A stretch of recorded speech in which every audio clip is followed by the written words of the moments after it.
உங்க விருப்பப்படி life partner கிடைக்கணும்னா கீழ இருக்கிற லிங்கை கிளிக் பண்ணுங்க. உடனடியா ஃப்ரீயா ரெஜிஸ்டர் பண்ணுங்க.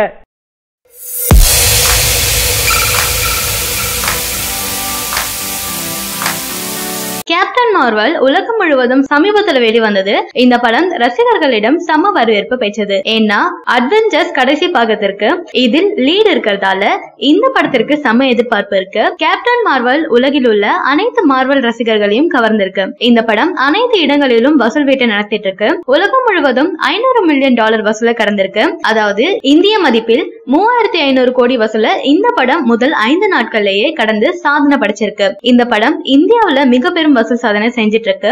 இந்தியாவில் ஒரு வார முடிவில் 70 கோடி வசூல் செய்ய தமிழகத்தில் மட்டுமே 7 கோடிக்கு மேல வசூல் செஞ்சிருக்கு. இதில் சென்னையில் 2.5 கோடி வரை வசூல் செய்து பெரும் சாதனை செஞ்சிருக்கு. விஜய் ஆண்டனி தற்போது பல படங்கள்ல பிஸியா நடிச்சிட்டு இருக்காரு.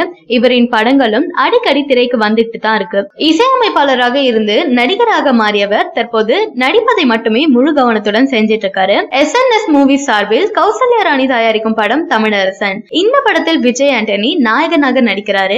நாயகியாக ரம்யா நம்பீசன் நடிக்கிறாங்க. சுரேஷ் கோபு, ராதா ரவி, சோனு சூட், யோகி பாபு, ரோபோ சங்கர், கஸ்தூரி சாயா சிங், மதுமிதா, YG மகேந்திரன், கதிர், ஸ்ரீலேகா, ஸ்ரீஜா, KR செல்வராஜ், சென்றாயன், கும்கி அஸ்வின், மேஜர் கௌதம், சுவாமிநாதன், முனிஷ்காந்த், ராஜ் கிருஷ்ணா, ராஜேந்திரன் ஆகியோருடன் இயக்குனர் மோகன் ராஜாவின் மகன் மாஸ்டர் பிரணவ் நடிக்கிறாரு. தமிழரசன் படத்துல மிக முக்கிய வேடத்துல சங்கீதா நடிக்கிறாங்க. 2 ஆண்டுகளுக்கு முன்பு வந்த நெருப்படா படத்துல நெகட்டிவ் வேடத்துல நடித்த சங்கீதா அதற்கு பிறகு எந்த படத்திலுமே நடிக்காம ஒதுங்கி இருந்தாங்க. இந்நிலையில அவர் மீண்டும் இந்த படத்துல நடிக்கிறாங்க. பிதாமகனில் இவரின் நடிப்பு எல்லோராலும் பாராட்டப்பட்டது. பிறகு சில தொலைக்காட்சியில் தொகுப்பாளராகவும் இருந்துட்டு வந்தாங்க. இந்த படத்தை பற்றி அவர் ஒரு பேட்டி அளிச்சிருக்காங்க. இது பற்றி சங்கீதா பேசியுள்ளது. எனக்கு ஏற்ற கதாபாத்திரம் சரியாக இல்லாததால் நிறைய படங்களை நானே ஒதுக்கிவிட்டு ஒதுங்கி இருந்தேனோ, இந்த படத்தில் என் கேரக்டர் மிகவும் பரபரப்பாக பேசப்படும் விதமாக இருந்ததால் ஒத்துக்கொண்டேன்.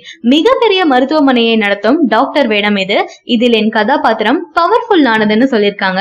இளையராஜா இசையமைக்கும் தமிழரசன் படத்திற்கு RT ராஜசேகர் ஒளிப்பதிவு செய்றாரு.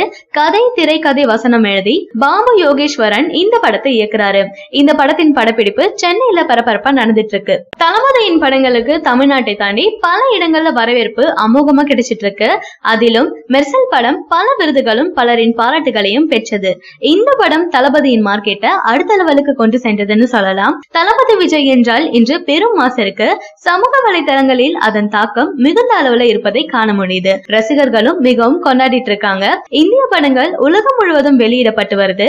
ஆனால் நமது அண்டை நாடான சீனாவில் இங்கு வெளியாகும் நேரத்துல வெளியாகாமல் சில மாதங்களுக்கு பின்புதான் ரிலீஸ் செய்யப்படுது. அதிலும் மிக குறைந்த அளவிலான இந்திய படங்களே வெளியாகுது.